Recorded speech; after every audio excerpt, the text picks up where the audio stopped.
Hello. Hi, Hi, good evening. are we ready to start? Yes. Yes. I think we should start with the meeting.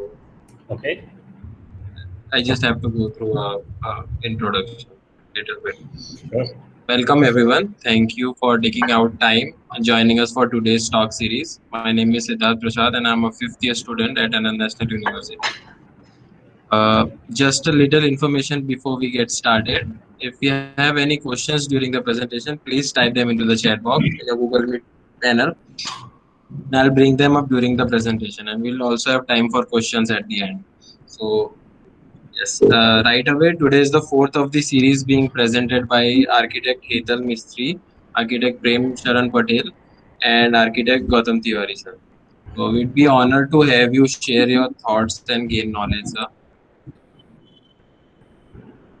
Okay. Now, I would like Great. to Thanks for having introduce us our. over here. Yes, sir.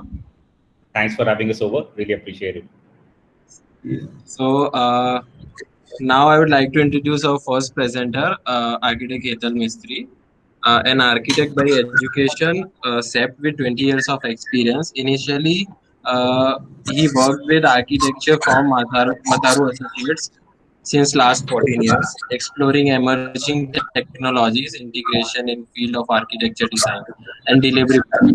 Currently working as a senior VP at Active Studio, providing BIM services to AEC industries across USA, UK, and Asia. Over to you, sir. Okay, thanks for the introduction, Siddharth. Uh, good evening, everyone. This is Hetal Mistry. Uh, just give you a brief on what I'm trying to show you and some technology that we have been working since more than 14 years. And it's not the new thing, but it's been always been emerging right from the beginning of it. We say that every year it is changing the way we are using our technology or we are delivering the projects and things like that. So I'll just take you through some of the work that we did. Those are the small projects, and also introduce how the BIM or overall integration and emerging technology or introduction of technology in overall architecture design and delivery will help when you start working on it. So I have a small presentation which, and you can have any questions and you can definitely ask me or any process or anything that we have done. And so I'll start with a PPT here.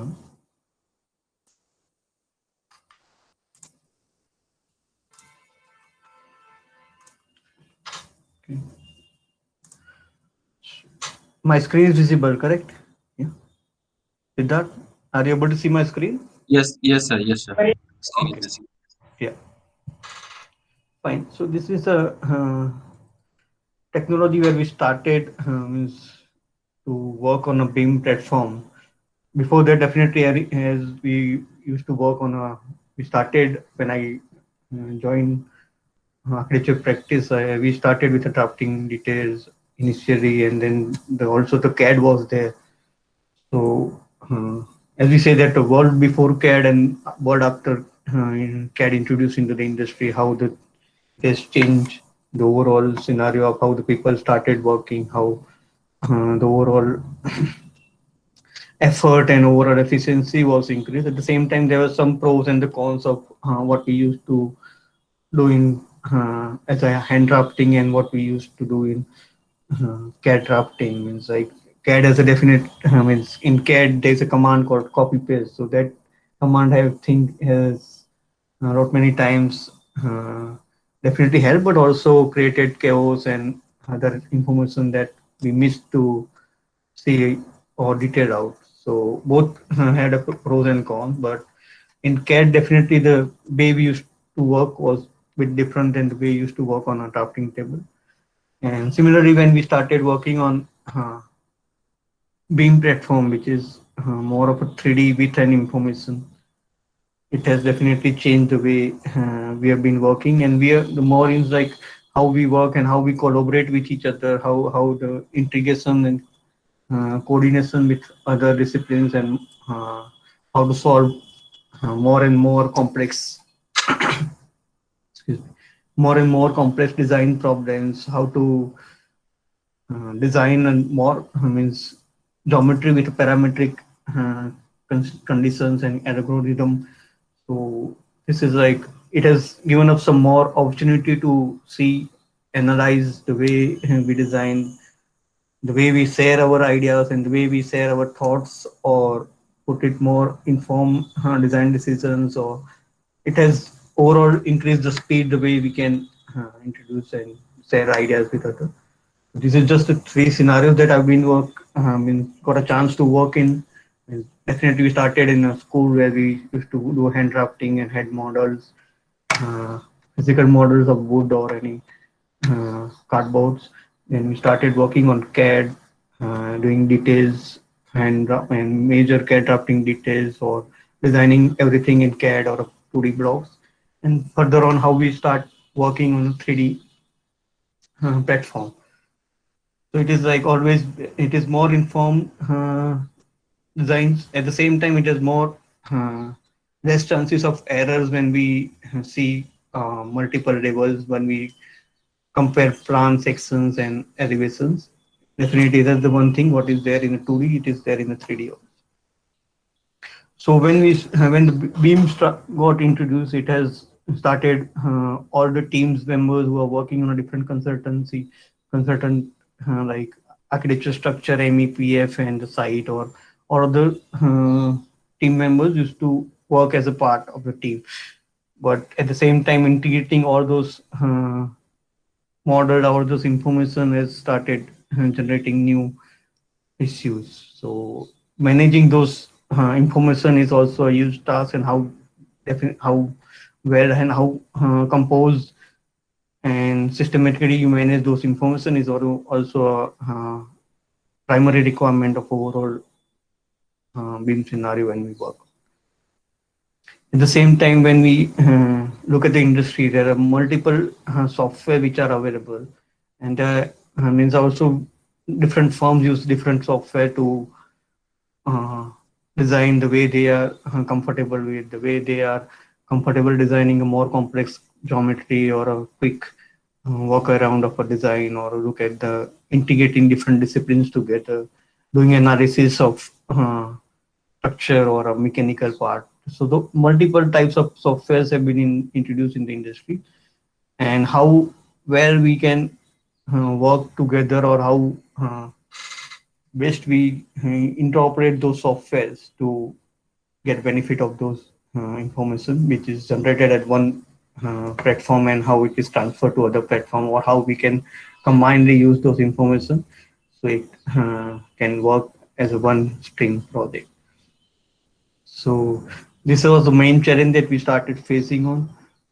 So means like definitely people started using Rhino source to develop geometry, parametric modulation, and then transfer those geometries to actual BIM model. And there are several software which are currently in industry.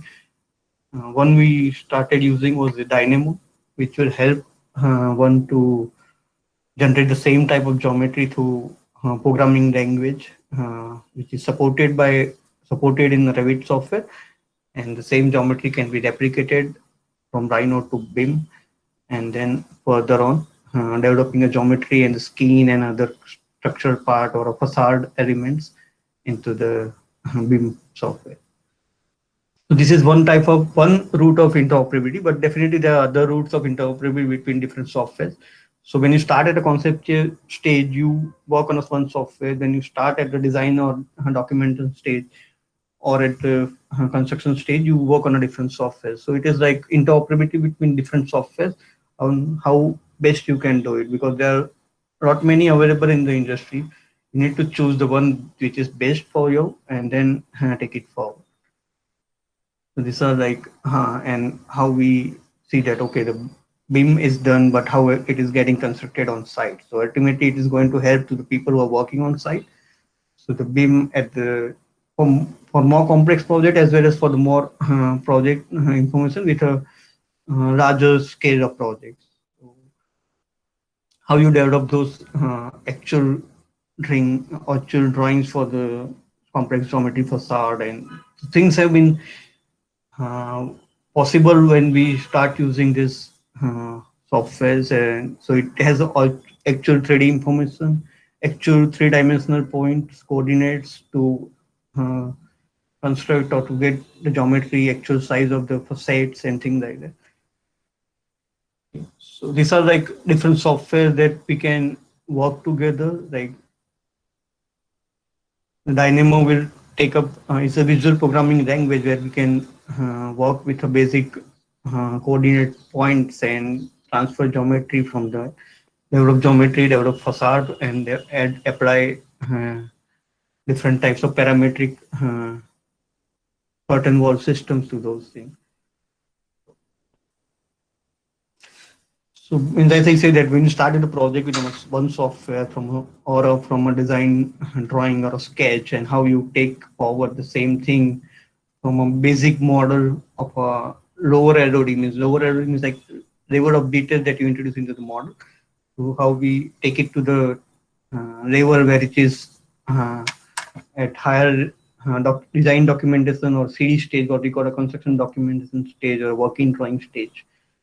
So how we transfer from a basic sketch to a detailed model.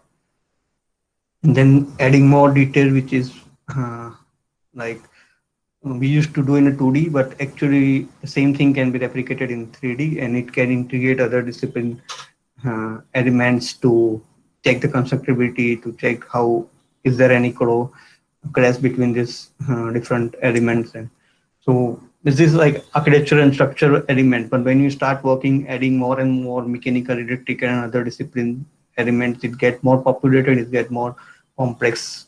So coordinating all these things together in Beam, it is possible because we are actually doing it before the things are getting constructed on site. So it helps you to solve problem. It helps you to check the available spaces, or is there any major issue with when you start coordinating or when you start compiling those information together. So these are some basic sketch of BIM models.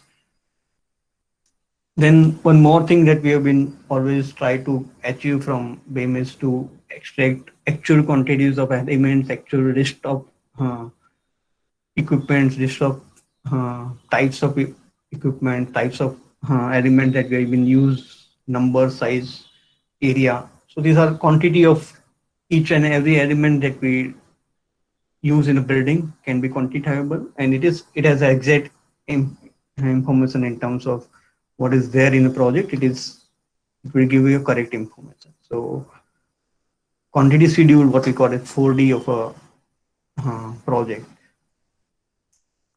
Further on, I'll just take you through a couple of small projects that we have worked on. So it will give you grants of how BIM can be helpful in a project.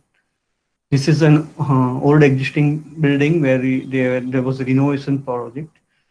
So how BIM was used to identify, to visualize the overall old building to the new building, and what are the things which are getting demolished, what are things which are getting temporarily built, and how the final product will look. So we are adding information to the each and every element, that in terms of phase, that this is the existing part of a building, this is the demolition part of a getting demolished, these elements are getting demolished, and these are the elements are there which are getting getting constructed as a new element. So these are the type of visualization that we normally take out of the BIM, is saying that existing is looking like this. Then we add information to the existing, which are getting removed or which are getting demolished. So all the red part which you see out here is elements with an information to as a phase of getting demolished during particular construction stage. And then when we add new construction elements, how the building is going to look, same angle. So this type of visualization will help you to, or everyone to present to the client, make the construction team or other team member who are included or in part of the team of a project, they can go through this and they understand how exactly the overall things are getting built. So these are some examples. And And similarly, using technology to capture building through point cloud information, and how these are the information captured through Razor's point cloud scanning of a building, and then those information is used to construct the facility building, and then add more information on doing uh, for phase-wise construction. What I do. Okay. This is how we compare a design options or study the visualization of how things will get moved from one phase to other, and what will be a before and after condition. This is one project which we did for BEAM for in SEP. This is a net zero energy building. So integrating all the information of a project for various analysis purpose, and also adding information to each and every equipment, each and every material or layer that we have been used in the project for the analysis. For this is for the area analysis that we calculate the volume of a project, volume of each room, size, then adding information on how much surface area is available for solar panels, and how much uh, we can generate energy through this solar panel. All this analysis out there, adding more information on various product which has been used to the project. So along with 3D, we get information on what actual materials are. This study of light analysis. I mean, is the solar daylight is enough, adequate or not? We can study through various opening and size analysis. Studying for natural, this is like again a natural light analyzing, daylight analyzing study. Visualizations of actual rendering. CFD analysis for how the wind and thing will work in this area. So using beam at different energy analysis and other building use analysis. Adding material by layers of a project. Means what are the insulation materials are there? What are the finishes on final surfaces? What are inner substrates are there? Adding information on layers, waterproofing.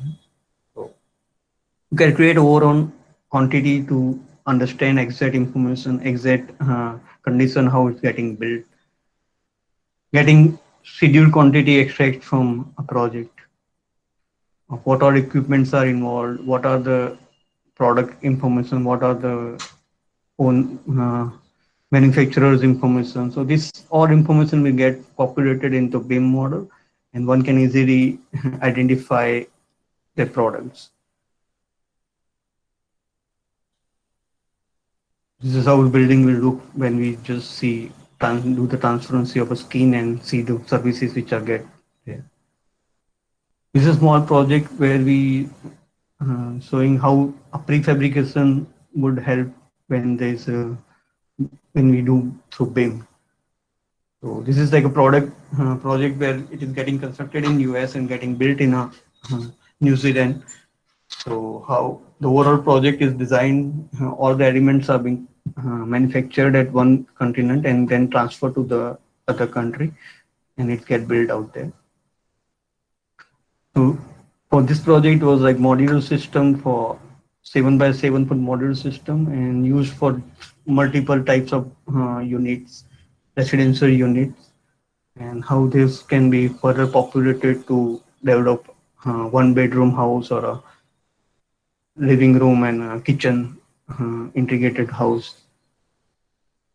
This is like a modular system, and then identifying the product, identifying the elements of structure, identifying the element of the roofing system uh, for the facade and interior parts.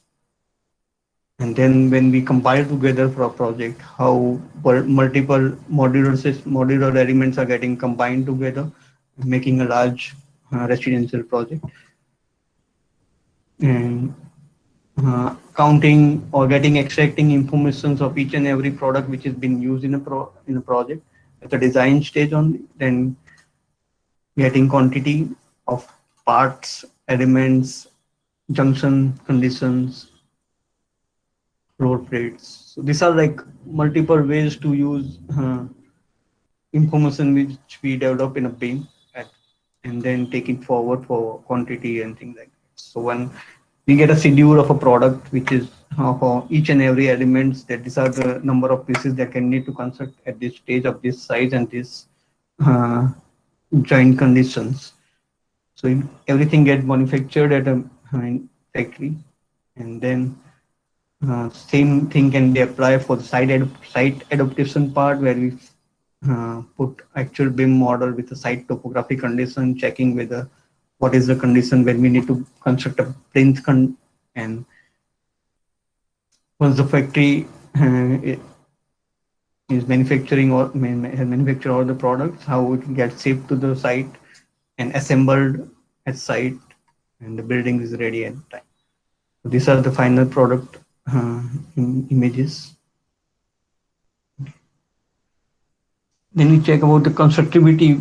When we work on a large scale project, we always work on type of information that we put in the project to verify how the buildings will, all the elements will come together.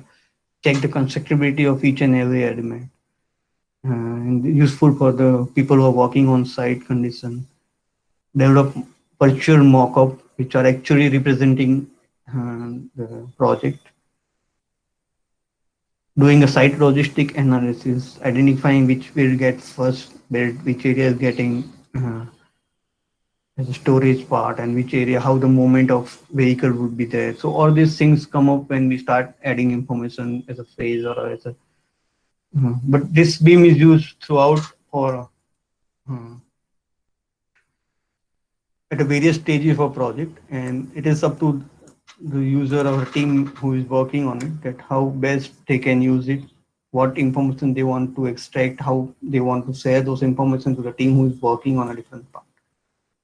Okay, so this is all a short intro from my end. And yeah. Okay. Thank you, sir, for sharing your thoughts. I would like to request for if anybody wants to ask some question related to this presentation. You can unmute themselves.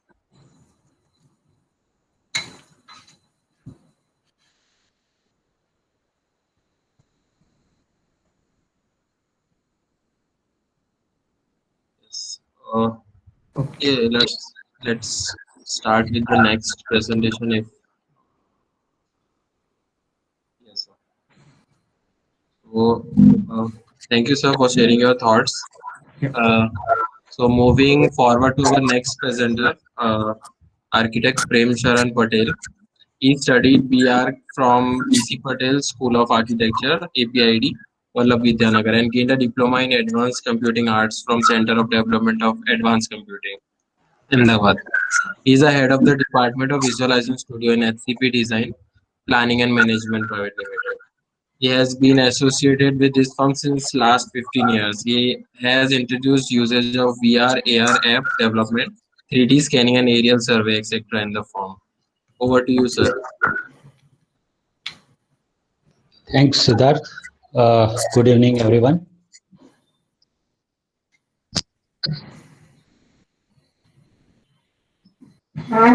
Okay. Can you see my screen? Yes, sir, it is visible. So, the topic that given to us is role of IT in architecture designs.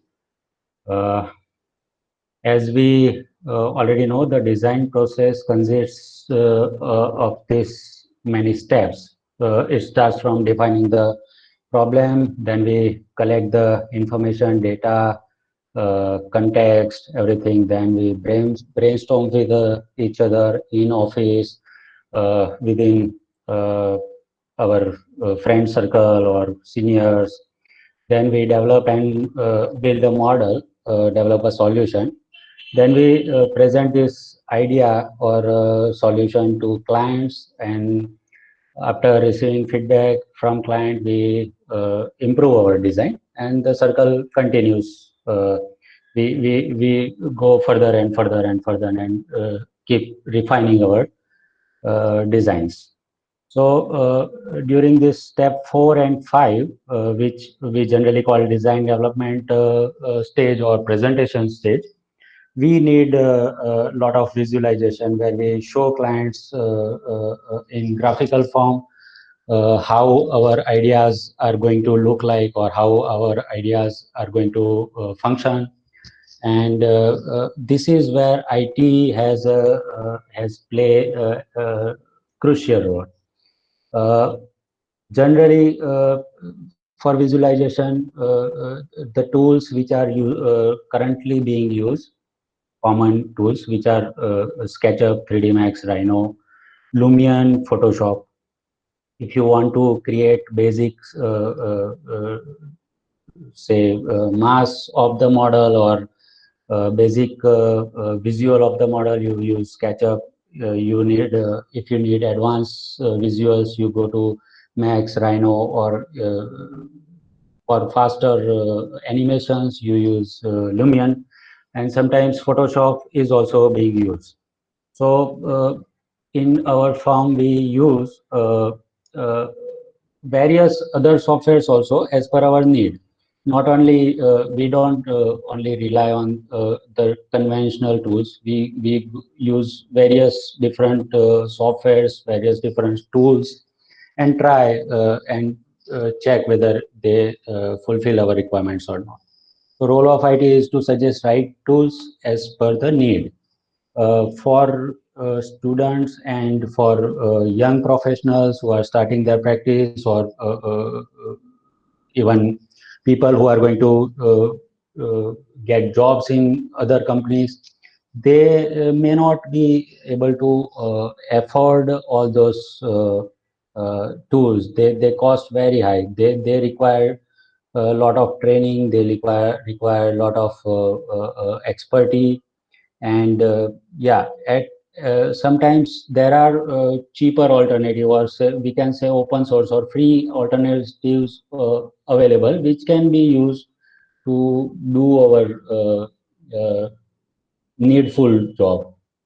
Sometimes you may not use 3D Max or Rhino or high-end 3D softwares just to convey the idea. Even sometimes it gets done in image editing softwares as well. For example, this is one of the projects where we needed to convey the idea to how to improvise the current situation. As you can see in this image, this was the current situation. So we have brainstormed and thought about it, and then put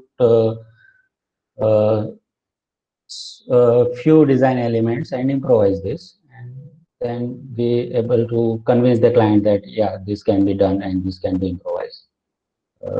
Flower beds are populated with flowers. We put some arches with flowers, some murals, some sculptures, tourists, some birds in the sky, and idea gets conveyed. This is from another angle. Here also the site is excellent. It's a hill station, but the particular park isn't being used. So we presented with some ideas, and that's how it is going to look like. This was one of the access where people go to zipline tower and have a ride. So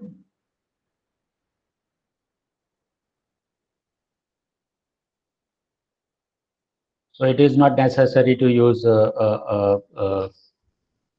3D software, because all we had was this images, existing images, and we need to present idea. We didn't have that survey contour data or existing site survey. So it gets done in picture also. Although the Photoshop, which is a good and one of the best image editing tool, but is there any free alternative or open source alternative to this? So we checked, and this graphical image manipulation program, which is completely free and open source. It has most of the Photoshop's functionalities and all the layers and filters and everything is there. So we can use that also. Okay, apart from image editing, we also use 3D renderings, but not so, sometimes we don't get time and we don't get to work on very detailed 3D rendering. So sometimes we render this much area and then take it to image editing software and uh, add other elements like sky, bird, sometimes even grass. Sometimes we add trees, we remove trees, we color correct images and they look like this. For close-up facade views,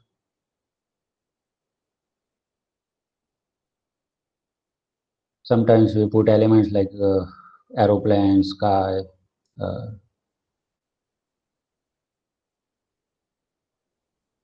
so from this image to this image, it takes around a couple of hours only. If we do it in Max software and try to get this kind of quality in Max, then it may take a couple of days more. And usually we don't have that much time.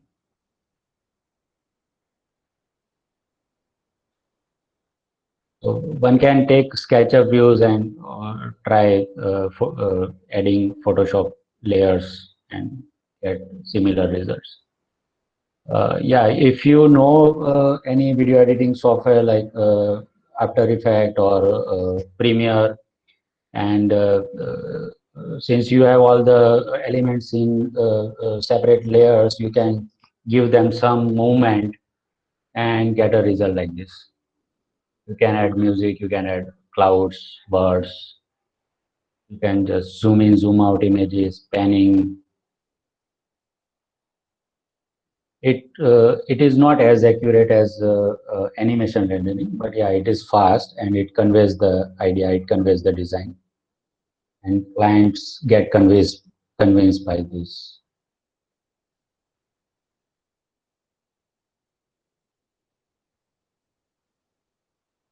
Some leaves are flying, butterflies are.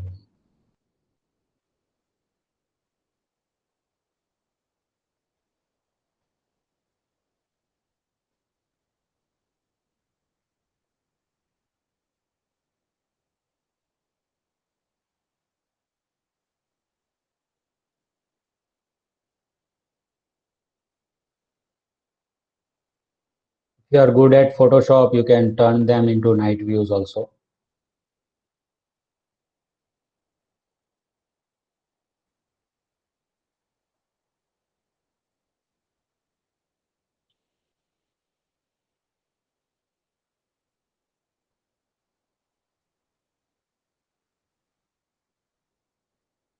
So is there any free alternative of 3D Max or say 3D visualization software? Yes, this is there is this Blender, which is completely open source, free to use, free to change, free to share, free to sell your work. It is commercially also free. And if you search in Google and go to their site, their Windows installer is just 161 MB. So I think young professionals, students should take a look at it and try it. It is also compatible with Mac OS, Linux, Steam. One of my friend uh, tried and he got a success in installing in Android phone also. So yeah, it has a lot of possibilities. It can be used for views, animation, modeling, VFS, game development, 3D printing, VR, AR, 360 panels. It can do everything. But the question is Blender good enough for architectural visualization?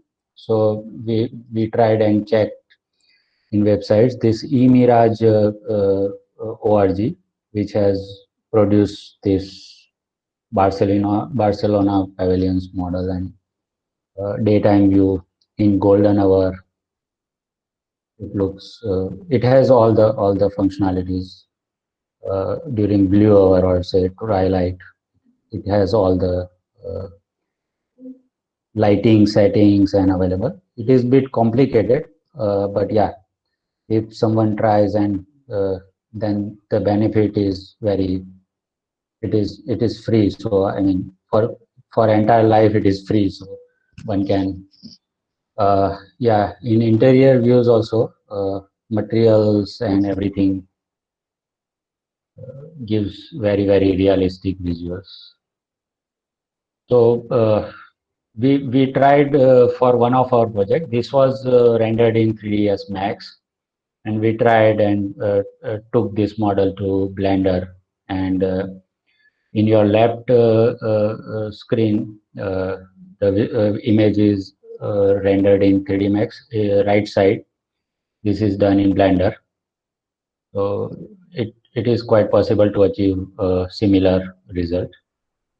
We are also just trying recently and getting into it. Is there yeah, so all these still images, animation, that's okay, but future is the interactive virtual model. So everybody is trying to get designs conveyed through VR, AR, virtual models. So there is this software called Twinmotion. It is being around for since past couple of years, and I think they have improvised a lot. It is currently free for personal use, and I think for students and academicians. For commercially, they charge, but it is very affordable with compared to other softwares. So I have created a presenter which they call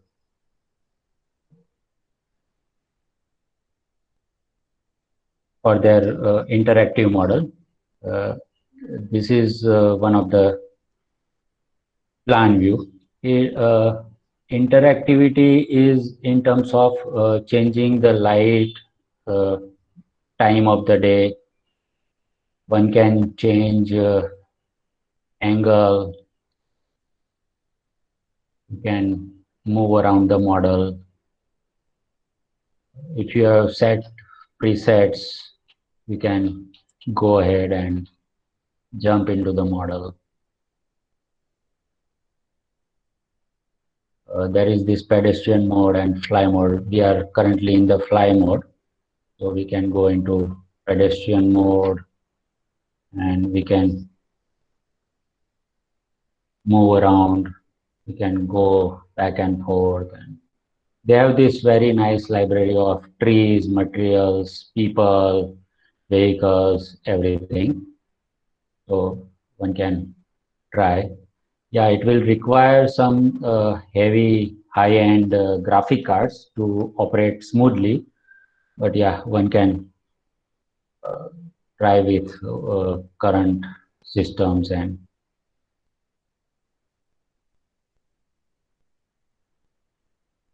can go into night mode as well. After certain times, it settles its exposure and you can see blue sky, stars. If you set a time, you will be able to see the moon as well.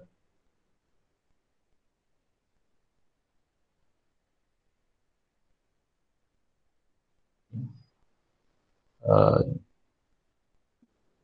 there are various angles that we can set, make a preset and just click and you can reach there. You can move around a bit. You can set seasons like autumn and winter.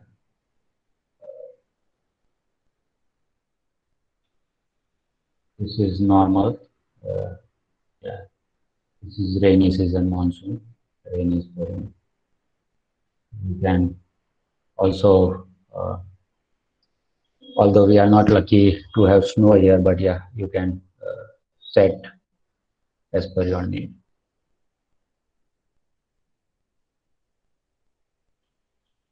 For aerial also, one can try and set seasons. So that's one of the very all-in-one sort of software, and it can give good results in very short time. It can render up to 8K visuals, 360 videos, 8K in VR mode. So yeah, it can do a lot of things. Okay, all these digital models, and we really miss our good old wooden models, physical models, or say thermocol models, or cardboard models. So what can we do with the help of technology that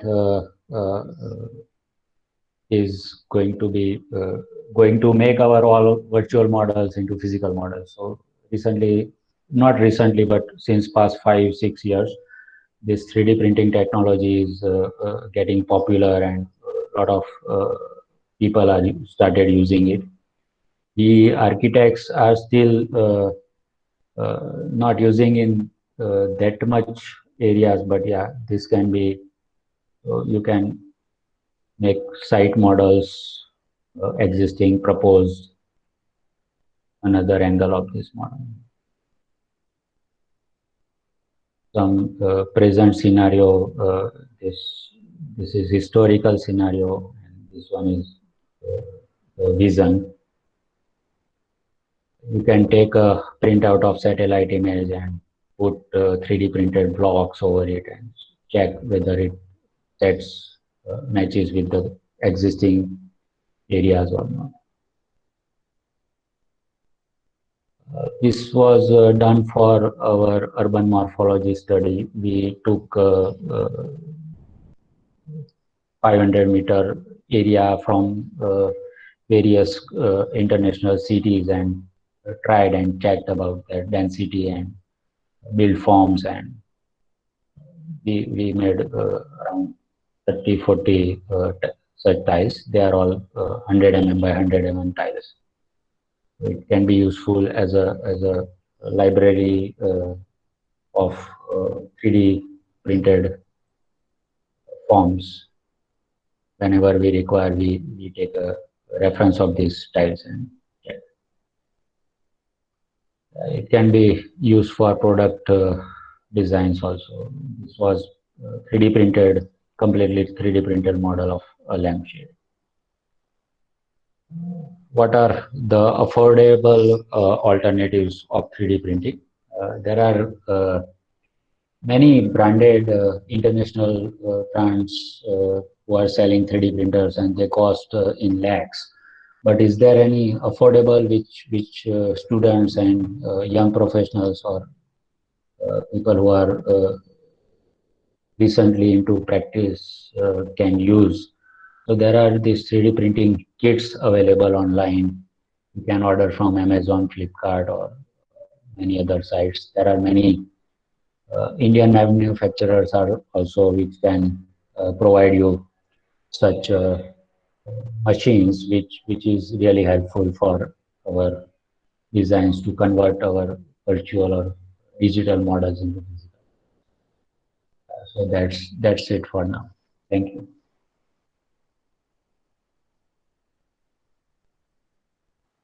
Thank you, sir, for portraying us how well we can work with the design outcomes. And more, sir, I would like to request you that all of us, we know that HCP has also worked for the Rajpath project in New Delhi. So we very much like to hear that if what are the challenges you have faced at that time for that in terms of technologies, and how we have come up with the final proposals or within a limited time. So. I mean, technological challenges are not much because we already have started using taking advantage of technology, and we are already at a certain level where we are confidently used for our projects. But yeah, as I showed you that circle, 6-point circle. So for such a large scale project, we need to run many times that circle. We keep running, still we are keep running, and yeah, that's the main challenge for us to convince client and convey our ideas, communicate our ideas, and convince them. Thank you, sir. There is one drop-off question, I think, uh, from Vedant. Vedant, are you here? Just unmute yourself. Yes. Yes, Siddharth. Yes, Vedant, you can ask.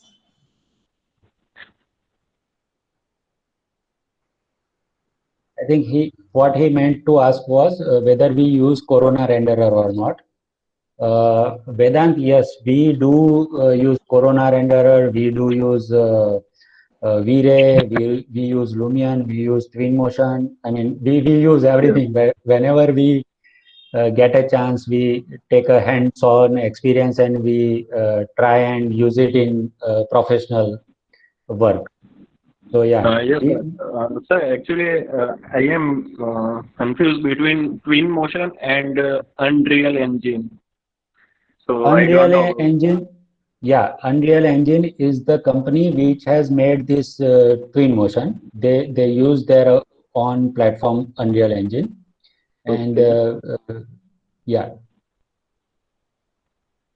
So Twinmotion used to be an independent company, and Unreal Engine is basically part of Epic Games.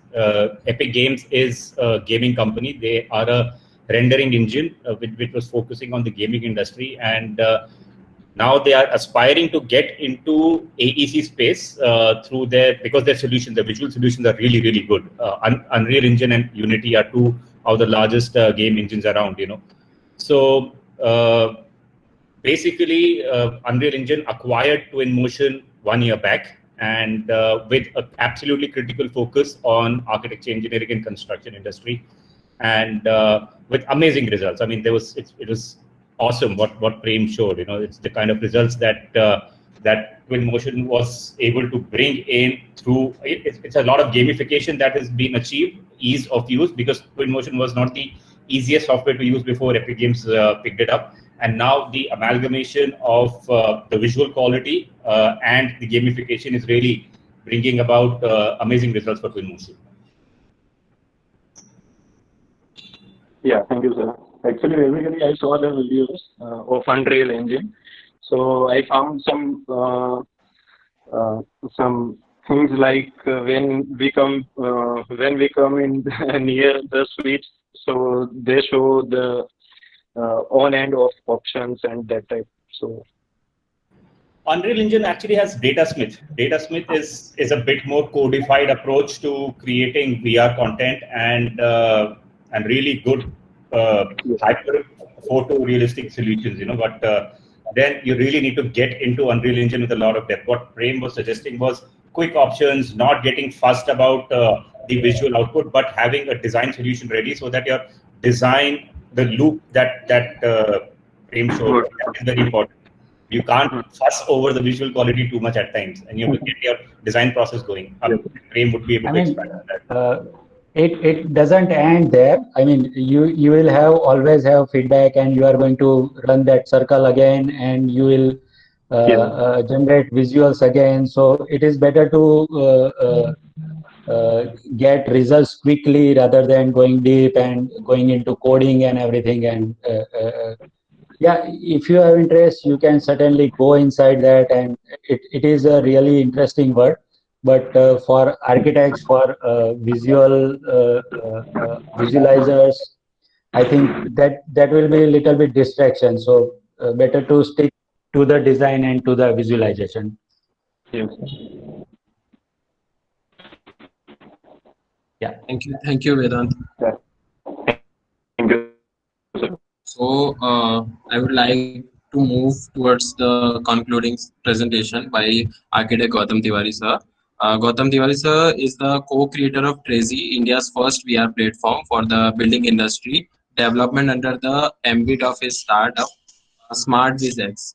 A graduate from the University of New South Wales, Tiwari holds a master's degree in construction management and is a lead accredited professional, a skilled orator. Tiwari has been invited extensively to speak at trade events, also the potential of immersive technology to change the way the building industries has functioned over the years.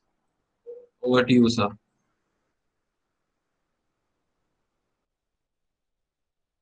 Thanks, Siddharth. First and foremost, many thanks for having us over today. And I must compliment Hetal and Prem for amazing sessions.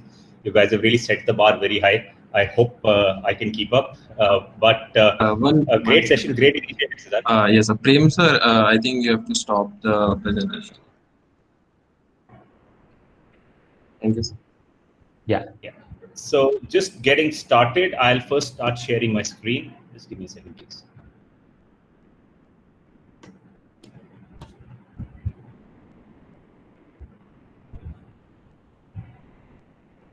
Okay, can you folks see my screen? Yes, sir, it is visible.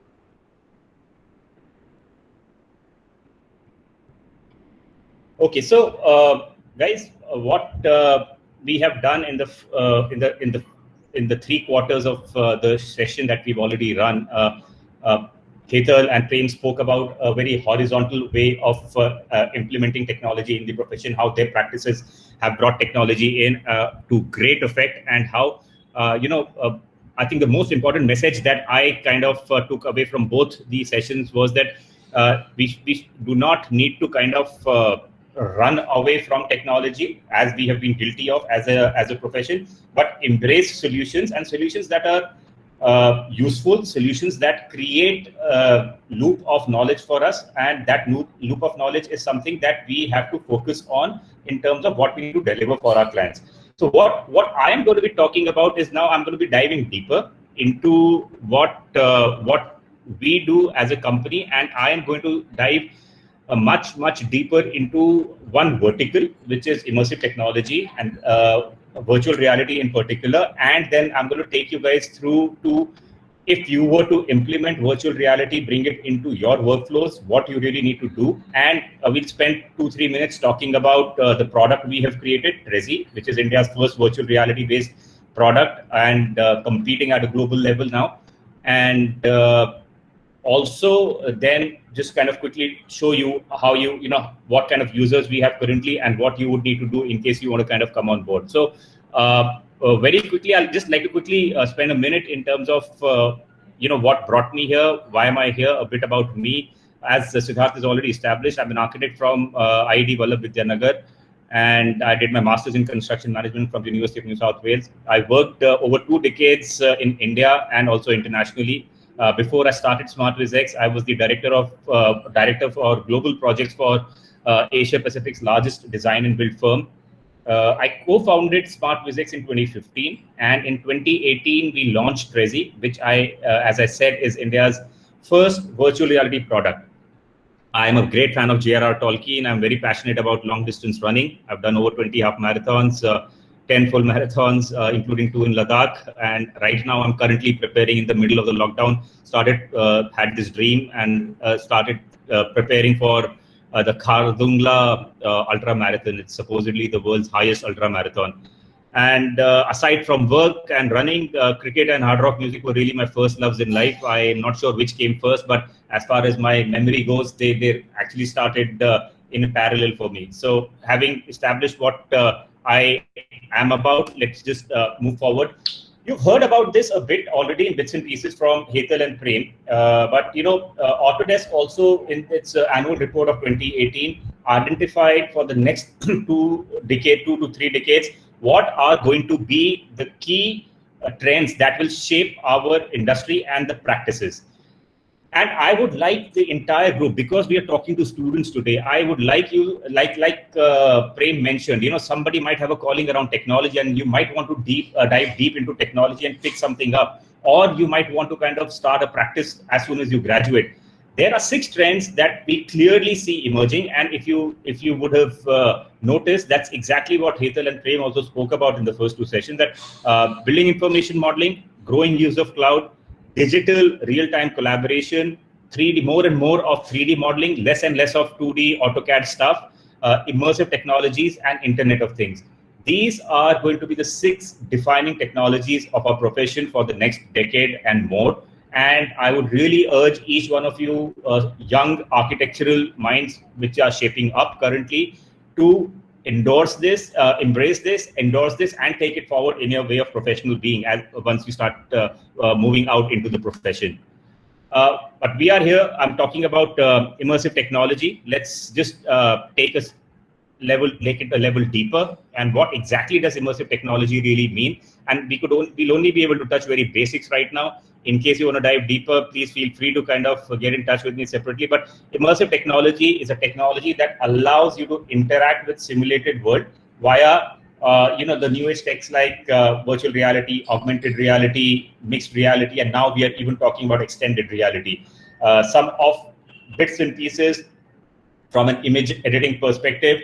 You saw what Prem was talking about in some of the projects that they did, but it's all going to move beyond. It's all going to become experiential in the future, not in the future, actually in the present. Now, very immediately, there are products available that are actually going to make you walk that promenade and things that Prem had showed in his presentation.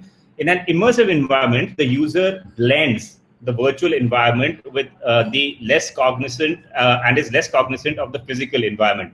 So you are actually immersed when you put on a VR headset. You are transported into that environment that is there, generated through CGI.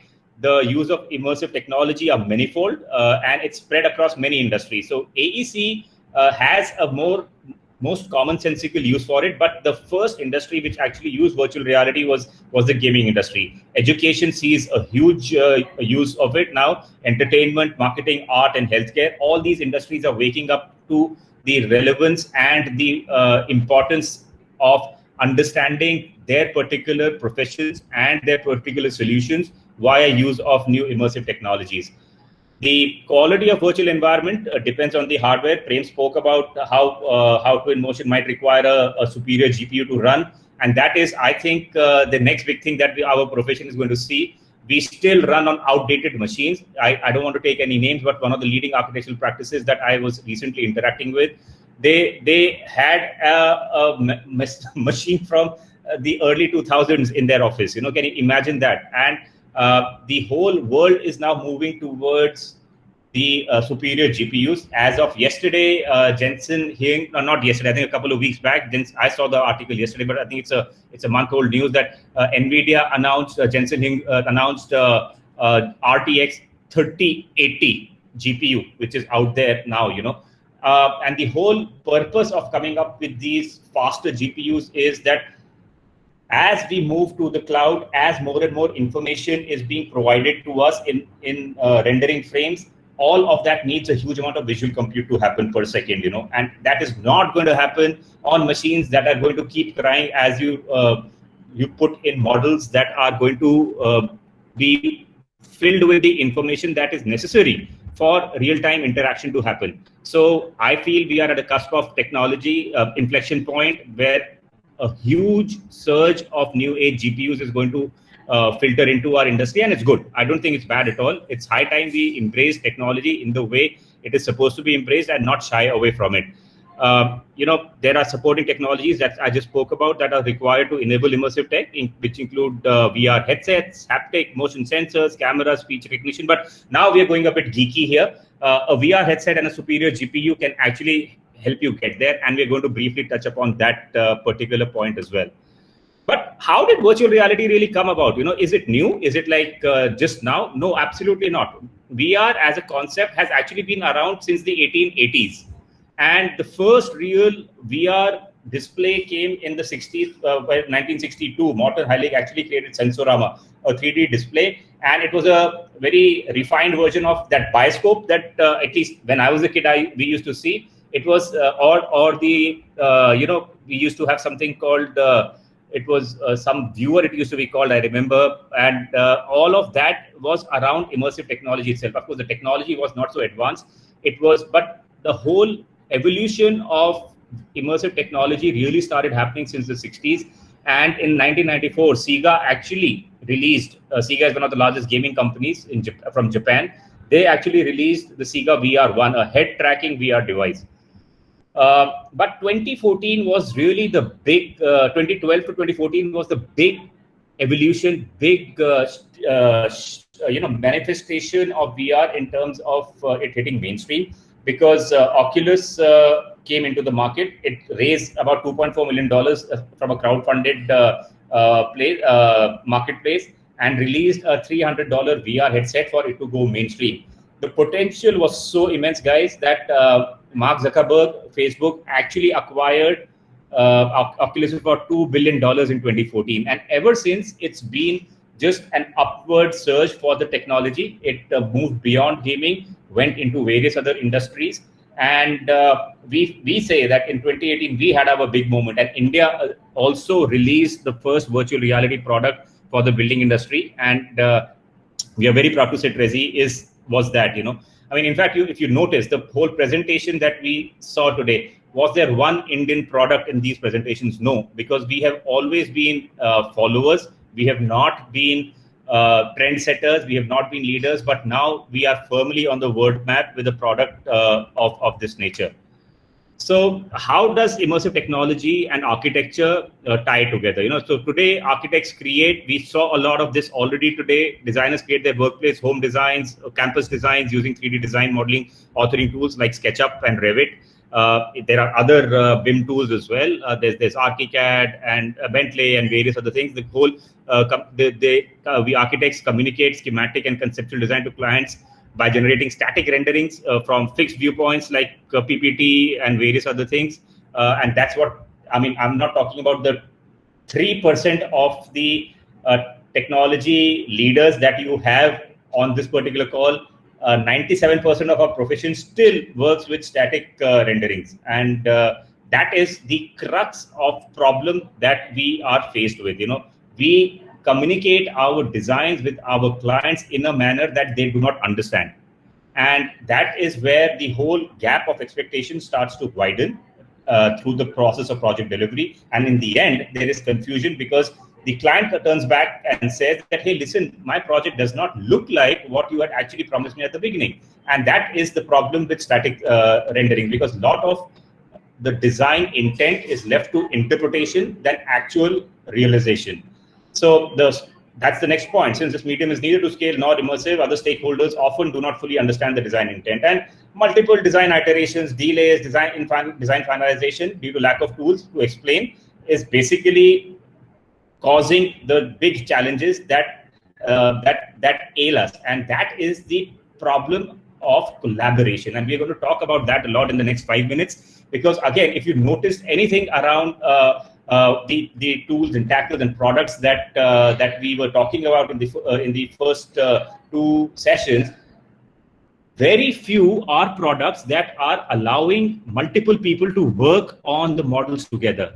What needs to be solved is allowing people to get into a model together and work together, simply because the whole process of delivering a project in our industry is extremely fragmented. There are multiple stakeholders. There is the architect and architect's team. There is then the consulting engineers. There is the client and client's team. And then, of course, there are the contracting partners and product manufacturers. And these are the problems that need to get solved for us to be able to kind of ensure that our industry also performs at the level at which other industries. I mean, construction is a $10 trillion industry, guys.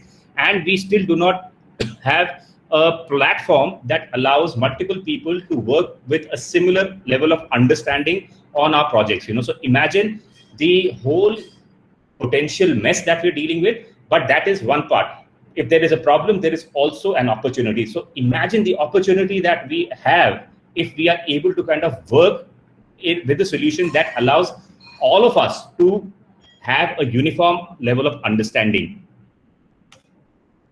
So this is more of what I was talking about, and I just wanted to focus on the bottom half of the slide. This particular slide, immersive technology is a constructively disruptive process. It will bring all stakeholders on the same level of understanding by creating a virtual meeting platform, and that is what we have done with Resi. Design intent and communication discussions become rapid. Decisions are faster. Designs are also what the client truly understands. That it is not about, oh, I thought this or I thought that. Contractors are not going to come back and say, I built this because I thought this.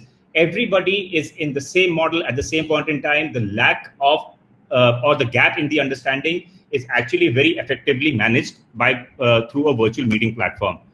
And there'll be better coordination, better collaboration, better ways to communicate design, faster decision making, easier search, discovery, selection of building products. That's a massive problem. We keep, when we have to select products, we are dependent on physical catalogs and physical models and physical mock-up still. I mean, absolute wastage. Why would I not want to work with the digital twin? And that is what a new age platform of this nature allows you to work with. It will reduce costs associated with physical mock-ups and display, affordable ways to reach prospects and decision makers, and digital twins for product catalogs. The amount of saving we can bring in is tremendous. All it needs is understanding how a new age product works, embracing it, like I keep saying, and just getting on with it. If you are going to bring VR into practice, it's going to be a bit of a paradigm shift. Don't expect that it's going to be like you'll plug it into your machine and you will start working with it. What I loved about Prem's session was the fact that he is, excuse me, constantly looking at new products and how they solve a problem. And that's what each one of you should be actually kind of signing up for. You know, there will be just give me a second here. Something probably.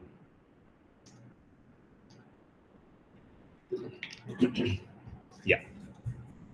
Till the time you do not spend time understanding the pros and cons of products that have come into the market, there is very little value that you will be able to generate for yourself or your customers. So it is all about understanding and being willing to adopt. For getting started, figure out hardware compliance, the GPUs, and which VR headset you want to talk about, you want to pick up, software compatibility with the hardware that you're procuring, because as you take a newer software, there'll be things like the Steam VR, specifically in VR, I'm talking about Steam VR compliance, and various other things.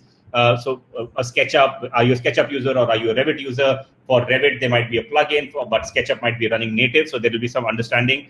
Nominate a VR champion. In your case, you would be yourself a VR champion, and encourage other stakeholders like consultants and product manufacturers to also adopt new technologies like VR. And make it a part of your day-to-day being, regular design review process, push your libraries into VR, make them experiential. All of that is going to happen once you kind of start using it. So taking the first step is what is going to be the most important thing for you.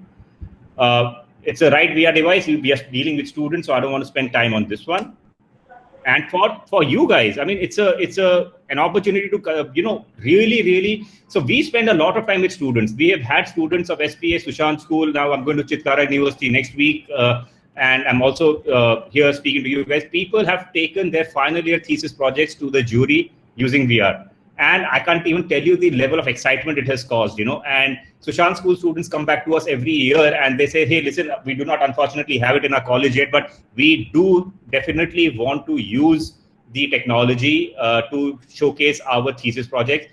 I think in 2018, there was one student.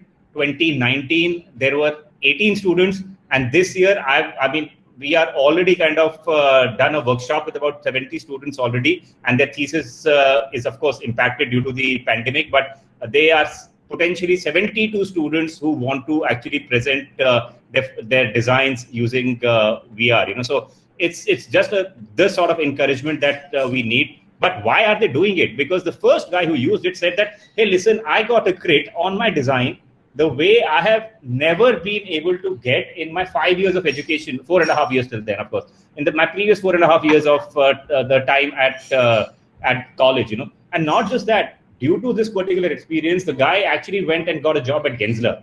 And one of the key things that he had on his resume, he said, was what I could take and what nobody else could take was that he had prior experience of working with VR, It just helps you understand your designs better, explain your designs better. It provides a collaborative cloud platform. So if you're doing group projects, all of you can be in one model together. There are various benefits that actually come your way, and that you will be able to see once you get the product and start using it. So let's just quickly see what Trezi is. I have a video for you folks, and I'll share that, and that will probably make you understand some of the things that I've been talking about.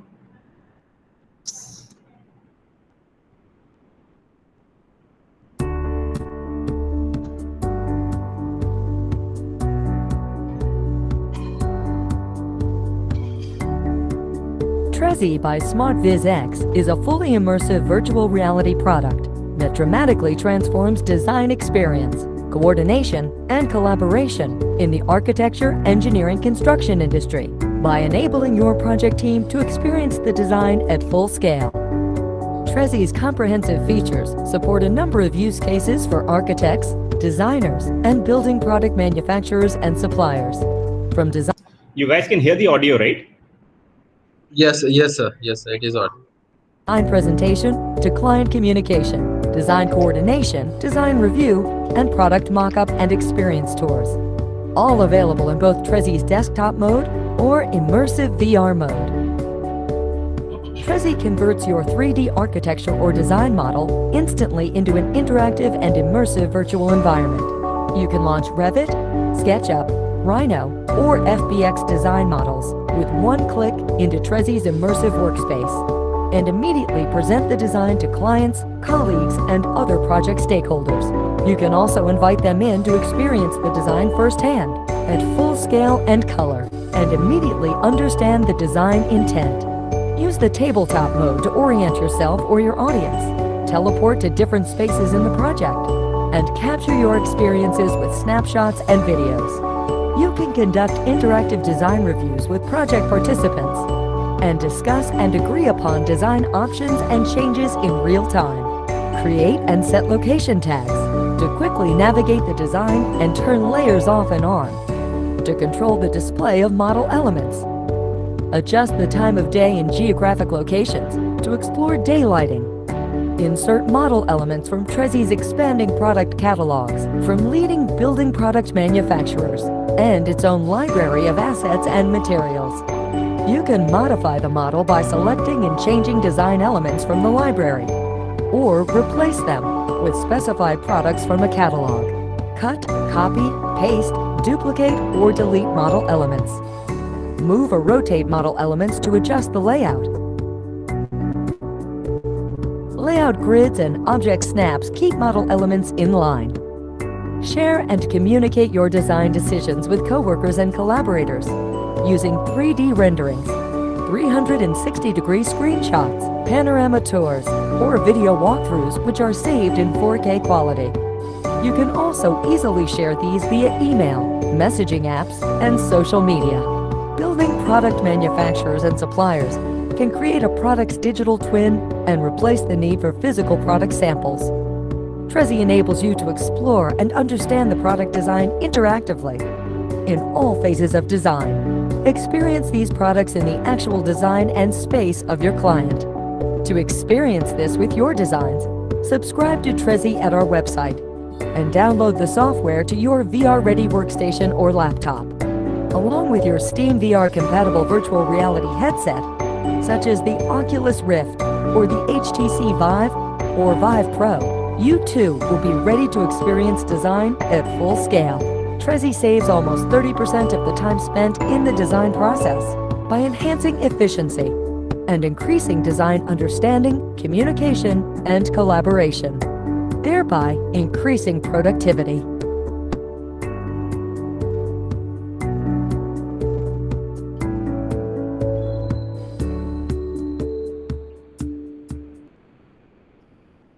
So one of the key points, not one, actually three key points that we were trying to highlight through that particular video was how do you utilize the VR edge? It's all about being immersed. And I'm sure a lot of you would have experienced VR already.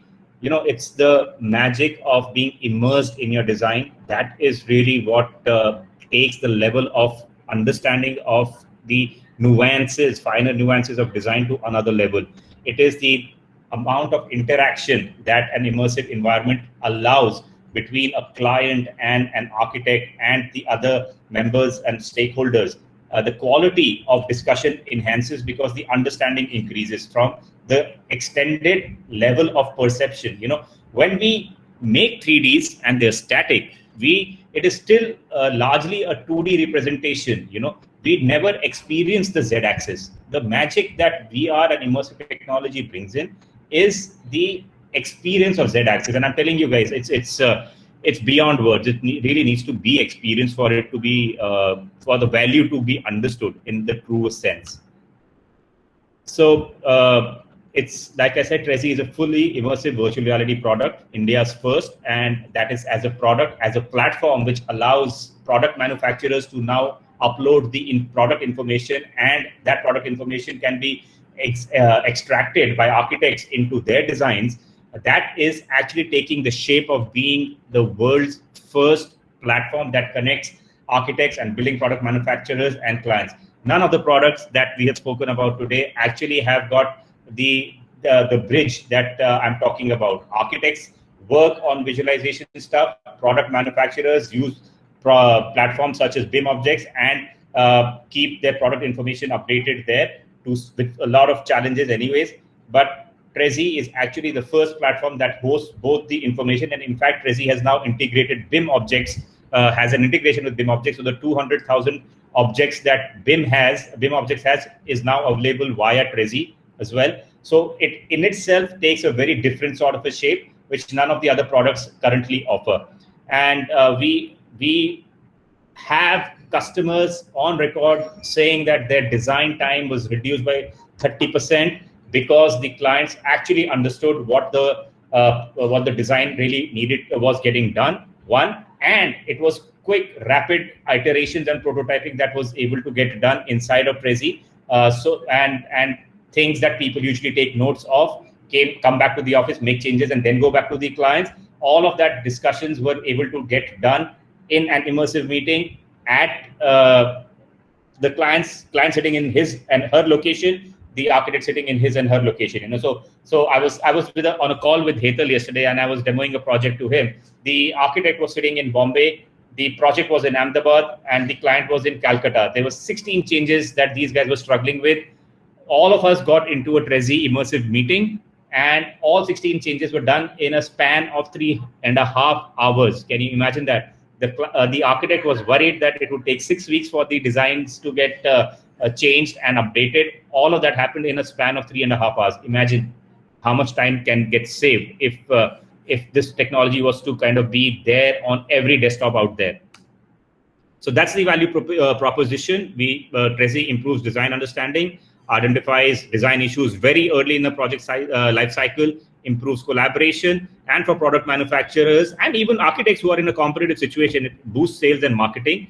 And overall client satisfaction is what we're talking about. That is at an absolutely different level. So we've come a fair distance in the past 2 years since we launched Trezi. Our ideal customer profile was really an architect who had 3D modeling practices in their office, but now we've got leading architectural firms in the country and internationally. We've got FLAD architects in the US using Trezi. We've got Takinaka Corporation in Japan using Trezi. We've got users in Singapore, Bangkok, but that's not what I'm genuinely proud of. I get very proud of the fact that there are architects in Siliguri and there are architects in Meerut who are actually using Trezi right now. Because my dream, I'll tell you, as the person who created Trezi, was that it is a product that should find its way on every architect's desk. It is not something that should become a privilege. It should become a necessity. And I'm really, really happy to see that. Of course, there are educational institutes which have started using Trezi now. There are IPCs like Cushman Wakefield, CBRE. There are companies such as GMR and Ultratech Cement and Larsen & Toubro who are using Trezi. In fact, one of the largest users of Trezi today with 21 subscriptions is SmartWorks, one of the fastest growing co-working spaces. And what they are using it for is selling their co-working spaces, showing the design intent and configuration of co-working spaces to their potential customers right in the middle of the pandemic by using the virtual meeting option. I just end with a couple of customers, what they have to say about Prezi, and that's it then. So Bijoy was one of the first, Bijoy Ramachandran of 100 Hands, somebody I have a lot of regard for. He was one of the first and the earliest Prezi users. And when I went to Bijoy's office, I thought that, hey, listen, nothing's going to work out here, because he's a guy who is a traditionalist, he's a Puritan, believes in sketching. His office is full of models, physical models that Prem was showing in his presentation. But I was like, I'm not sure if technology is going to cut it for him. But I'm telling you, 30 seconds it took. He saw it in the VR. He said, Gautam, I need it tomorrow. How soon can I get this? And I was like, and he's been around. So it's been this year, he's done his third renewal, So that's the value he was able to extract. And why did he do that? You can hear it from him himself. Hang on, I'll just run this.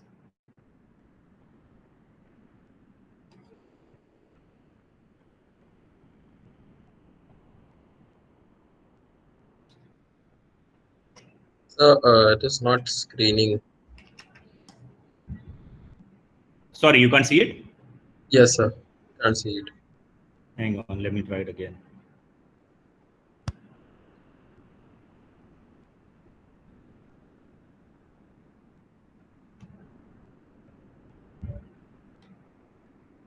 Can you see it now? No, sir. Hang on a sec. I think what's happening is, because I've just shared one tab, let me just...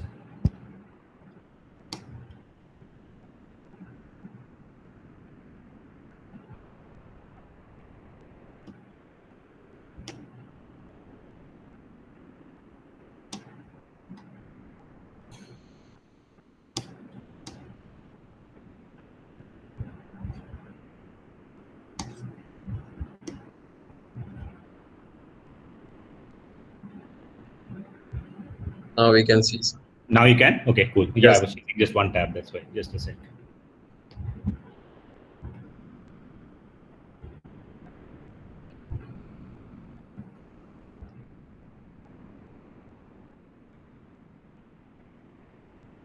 So it is not audible. Just a sec. Yeah, yes. Not so. Now you can hear it? Yes, sir. Yes.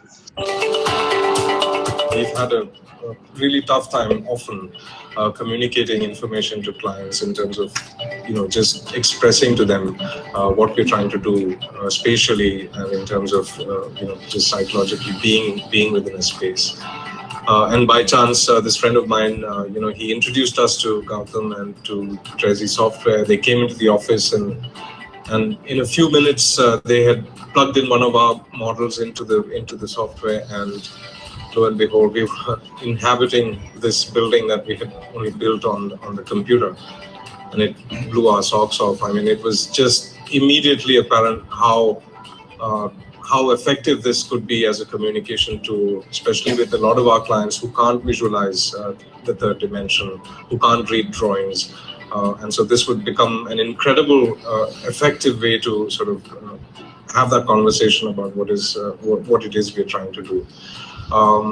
We've since, after having purchased Prezi and used it for some time, we've seen two major benefits. One, of course, is the communication with our clients, but also for us to visualize all of the various things we're trying to do with the building, the junctions, the way we coordinate services, the way we handle structure, especially metallic, metal buildings, and all of the conditions that come up in those sorts of constructions.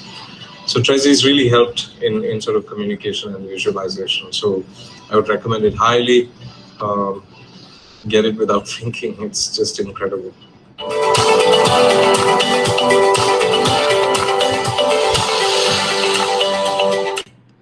So that was Bijoy. He's someone like I said, I really, really look up to.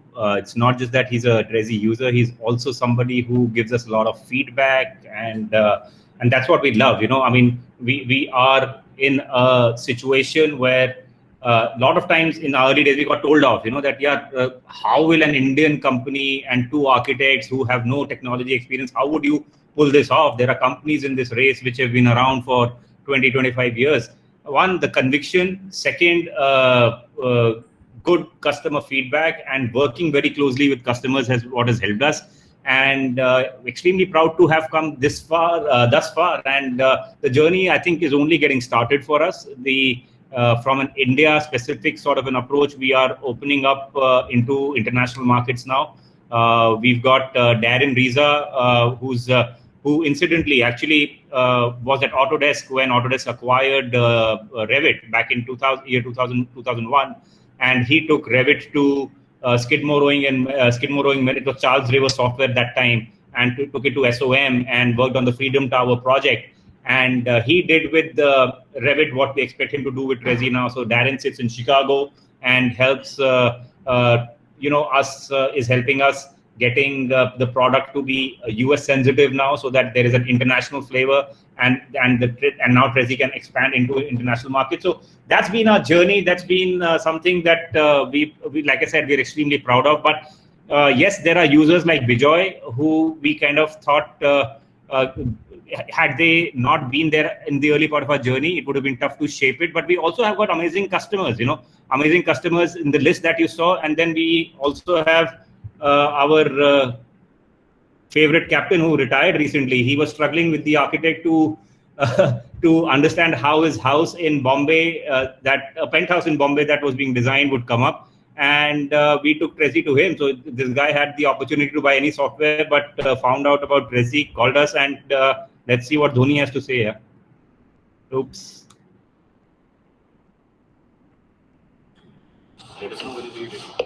Ready. So, Shantanu, do you think you were able to explain the design intent of the house better using Resi?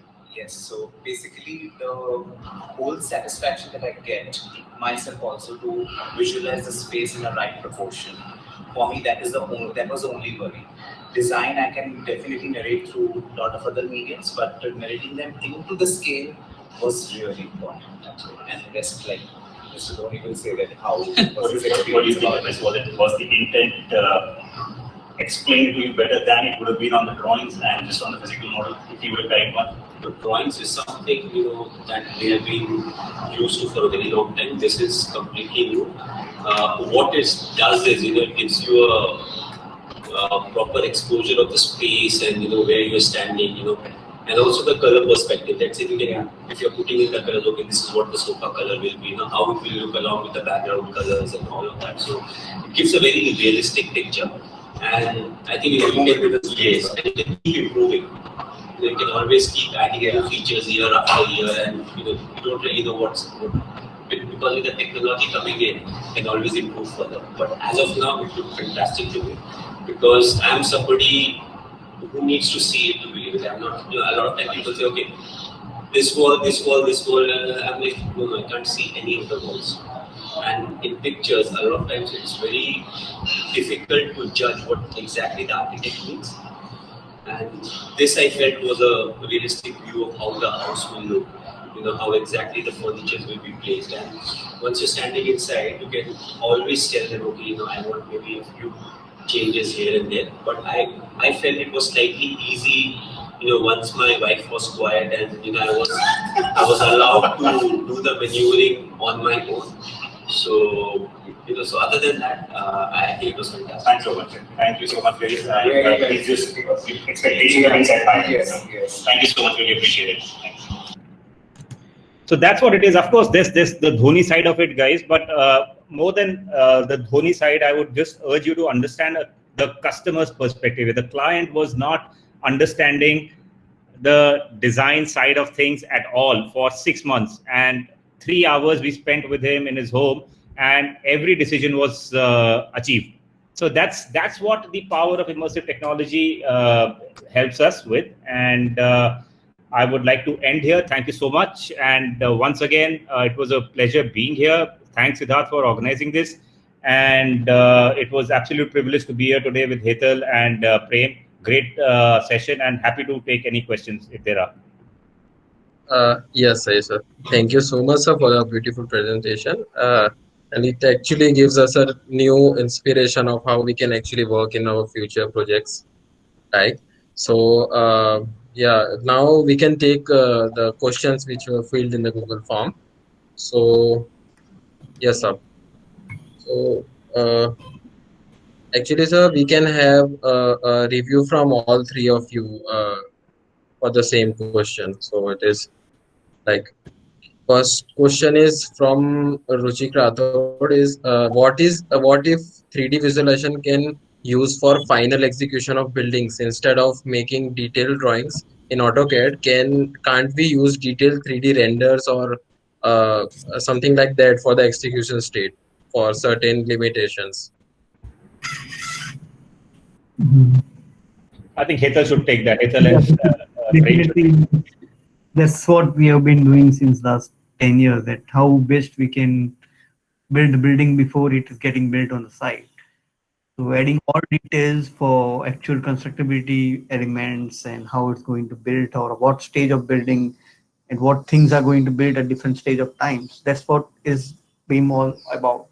That you add information, the character, it has the category, it has all the information, what is its own category and its own characteristics, which will help them to identify that this is element which is going to have be a supporting system, or it is a setting, or it is a flow, or if it is a structural element. So everything is always been with information, and that's how BIM helps to build a building on site on virtual platform before it goes to the sites. And that's how we solve the problem of complexity and coordination issue that might come up at a later stage of the site. So for most of the part, when overall BIM model is being done, it's not required to do a detailed drawing for everything that is there. And BIM is virtually on-site condition where the construction people are actually accessing drawing, doing a simulation, checking available space of building overall building in a factory and then getting it built on site. It is there, and that's how we've been progressing more. Thank you. You can unmute yourself, Ruchik, if you are here, and this answers your question. Answer your question, yeah.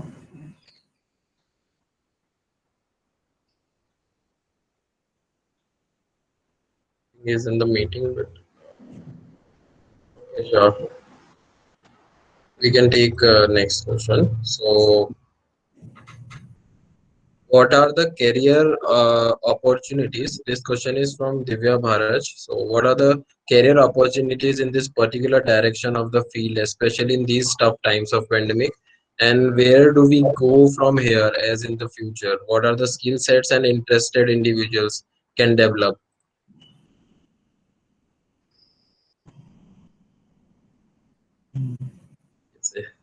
Uh, let me say something about it. As you can see, all these three, we three are architects. None of us is doing practice, or none of us is into hardcore architectural design stuff. Hetal is doing BIM, I'm doing visualization, Gautam is software owner. So there are a lot of opportunities. Technology has a lot of space. People can decide as per their interests. No need to stick to just practice or hardcore architecture. Some of you may stick, some of you may practice, some of you may go to big firms, small firms, take a job, take experience and start your own firm. Some of you may not do conventional things. Some of you may find alternatives. Yeah, so keep open mind, keep looking for opportunities. There is lot of opportunities all around the world in architecture field. I have seen many architects doing good photography, good software developers. They are I mean making a nice contribution to architecture field without being into architecture. And yeah, that way entire architecture industry is evolving and improvising. So keep looking. there is lot going on. And at the same time, is not many fields are where you can not require to be going to do a physical presence in the office. So it's a sharing environment is being developed. Overall, crowd environment is getting developed. So this will also open up new fields. And I've seen that architecture field or AEC industry is very much behind when we talk about other industry in the technology integration. When we talk about medical field, it is far beyond when compared to architecture or AEC industry. So it is a lot of opportunity or a lot of new things that require to be done in this field, at least in Indian or Asian countries. There opportunities are beyond to when you start working on technology or other fields where we integrate technology or try to understand the design process or construction process. So a lot of chances, a lot of opportunities out there. The only thing is we need to pick one and then take a deeper dive and understand things. Sure, sir. So there are a few more questions, but I think, sir, they've got answered in some or the other way. So we can turn up for the live questions if there are any. Is there any live questions you guys would like to ask? Then we just wrap up this session.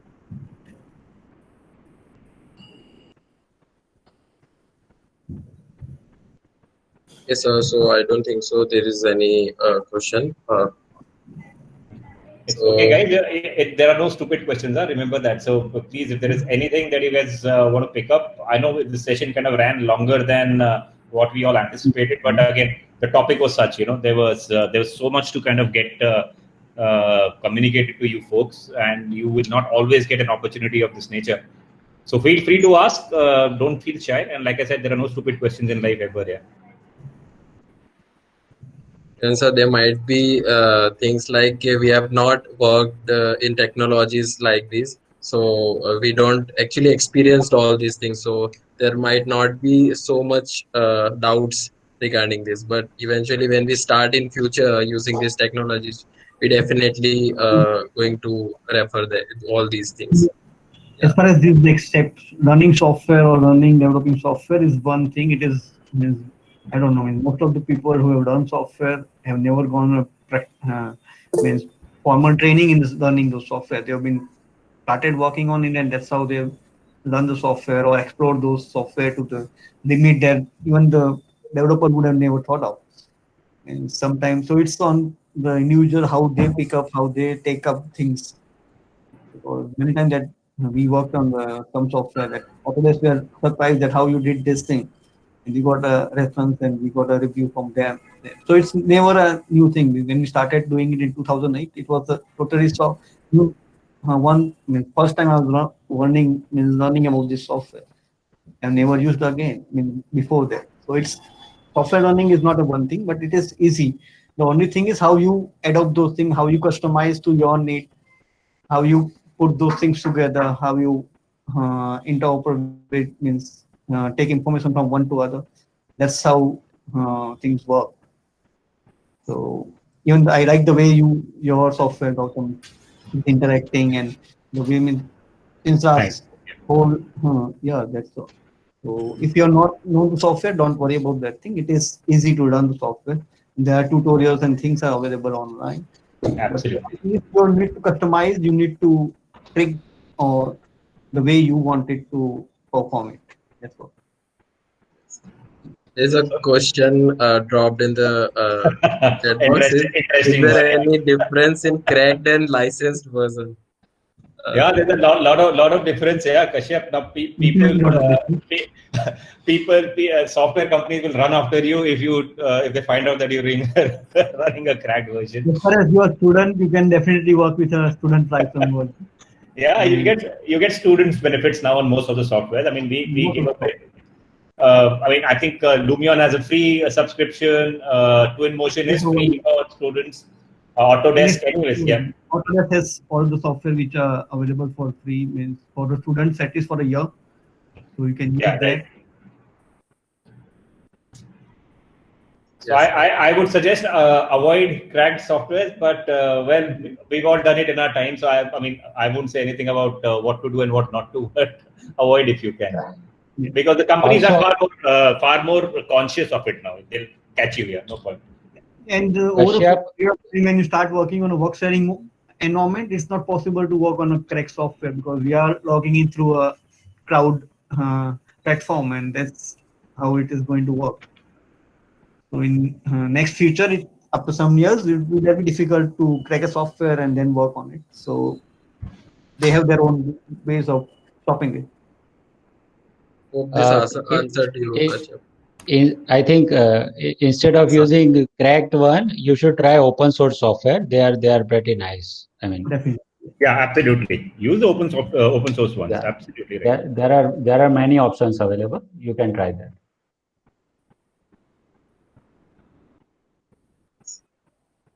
There is another question dropped by Ayushi Srivastav. Does Trazy have student version?